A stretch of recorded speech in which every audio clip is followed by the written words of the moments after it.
What's up everyone, I'm Nick. Welcome back to the shop. On this week's build video, you'll see some really cool stuff, including ingrained veneers on drawer fronts, a hidden drawer, and the most clever drawer stops you've never seen. Thanks for tuning in.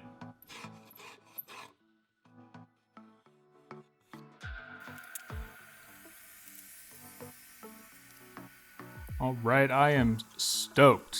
Stoked that you're here and stoked with how these nightstands turned out. If you're new to my channel, I am pretty good at overcomplicating design and obsessing over detail. So in this pair of nightstands, doing half line dovetails for the case joinery, dovetailed drawers, piston fit. There's a hidden drawer in the center. Just so much coolness packed into one place. And to batch all of these out, if you want to see every way there is to cut dovetails, just watch this video because I pretty much covered them all on this build. So when I built my moccasin, I made it just a little bit too narrow, so I did this makeshift moccasin, I guess, for the top of the rubo. And the wing nuts don't work great, but they got the job done. Using the router here to remove a lot of the the bulk of the waste, and then come back and bring in all of my base lines by hand. This is the way that I do it anyways.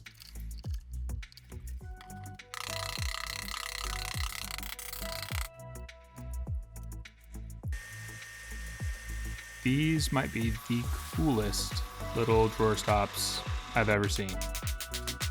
My mentor taught me how to do this, and they are just so slick. So by taking a little bit of this rift sawn white oak super hard and the spring out of a ballpoint pen,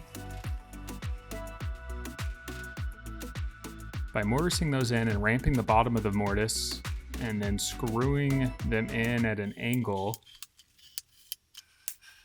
you get all the clicky goodness. What is he doing with that iron? By melting paraffin into the dust shelves, it allows for a permanent lubrication between the case and the drawers. And the paraffin will help to permanently lubricate. It doesn't wear off, and it'll help the piston fitting process as well. So once all of the internals for the case are complete, it's time to size up all the drawer parts.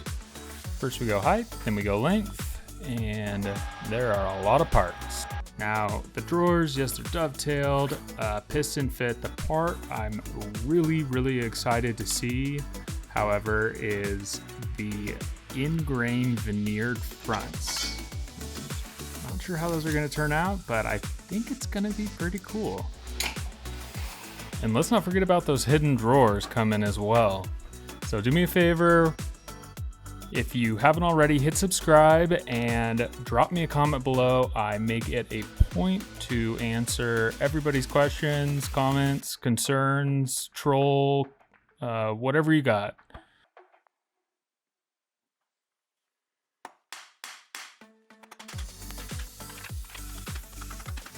Getting the bulk out with the table saw for the pins. I didn't do any half lines on the drawers, so I did not have to route anything because the router's dusty, and sometimes I just don't want to be dusty, even though I live in a dusty world. It's a tough life.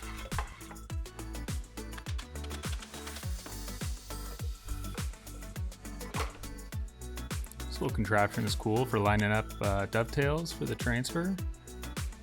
Keeps everything, the edges square and lined up, so your transfer is a little bit cleaner.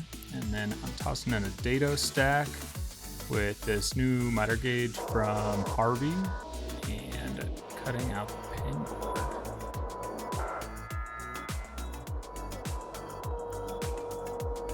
Little shift and I can get the other cheek. And I did all that in the morning. Something I cannot say with the handsaw. So now time to dry fit, make sure everything's gonna fit in these holes, or in their respective holes, I suppose. So for the height, I do it just so it fits, and then width, it's gonna be a little over wide. And by doing that, I leave plenty of room to bring back the sides with a hand plane for the piston fitting process after the case is together. Good morning, shop. Good morning, Nick. Okay, on to the good stuff. Here's a history lesson. The great conditioner shortage of the 1980s also brought a bad reputation for a little thing called veneering. Now, modern veneering, especially when done in a shop, is extremely high quality, and in this case is something you have not seen before, and that's veneering end grain.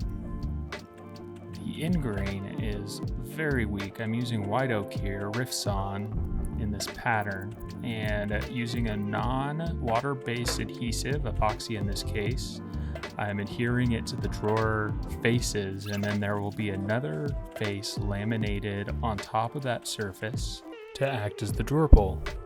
The combination of a mirror coat of epoxy on top of the end grain, as well as the lamination, should mitigate wood movement and keep these 1/8-inch fragile end grain veneers from splitting or breaking off.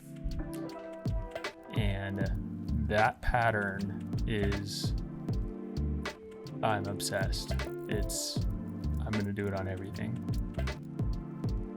Probably not, but it does look cool. Let me know what you think.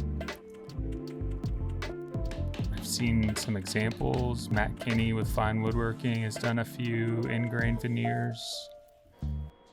On smaller scales, I don't think I've seen anything on a large scale like this before. So for the drawer bottoms, I'm just taking a little rabbet out of the edge and then come back and bring the profile in, hand plane all the surfaces, and then to allow it to move, since these are solid wood bottoms, just making a slotted area for attachment.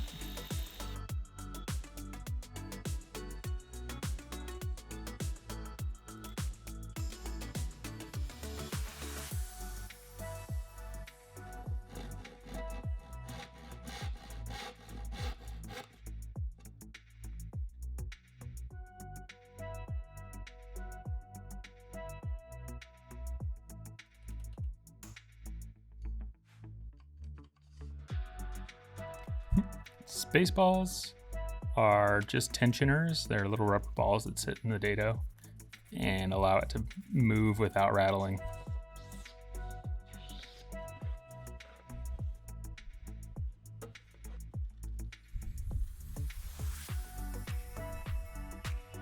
By rubbing the sides of the drawers with a little bit of paraffin, the high spots turn out shiny and you can look against the light and see exactly where you're tight.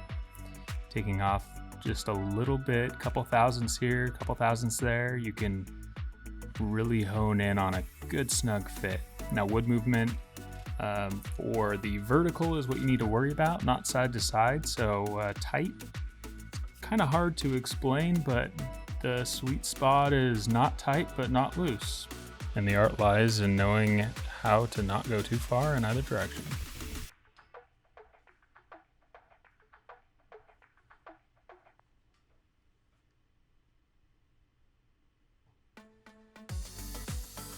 And we're impregnating the wood again, buffing that back off after it's good and soaked into the sides. It's buffed back off because the paraffin on paraffin, if you let it set for a while, it can be just a little sticky. So getting all the surface stuff off and just leaving what's left impregnated in the wood.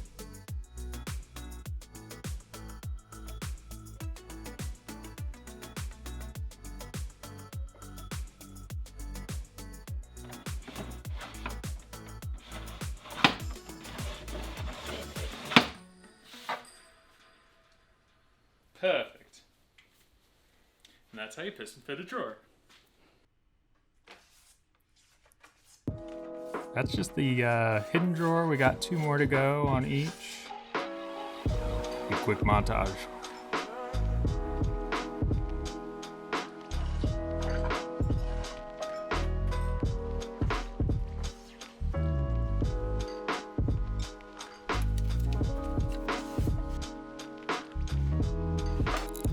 No replacement for displacement. As soon as the air pushed by one pushes the other ones out when they're empty, that is a perfect fit. You can see after the mirror coat is buffed off and I'm using shellac as the top coat on the end grain. For the case, it was requested not to have such a yellow tint to it, so I kind of did what everyone does but backwards. Using a water-based conversion varnish, I did a base coat, but I found that kind of washes out the grain, so I just did the base coat and top coated everything with a French polish.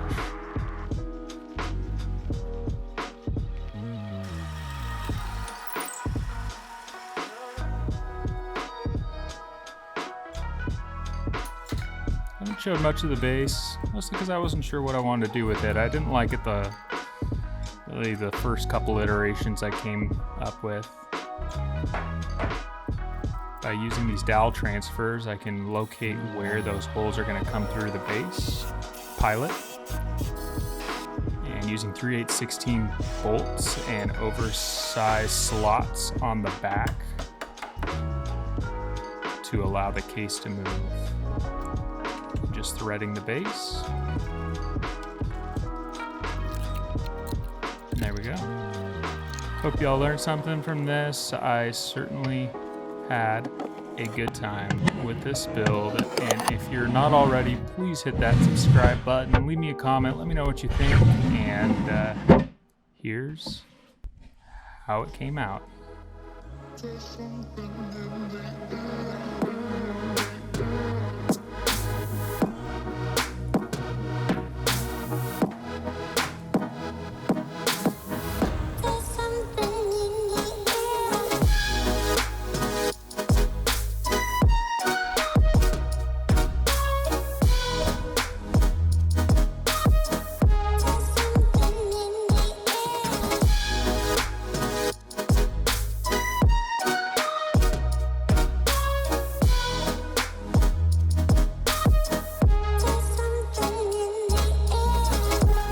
Thanks so much for watching. We'll catch you on the next one.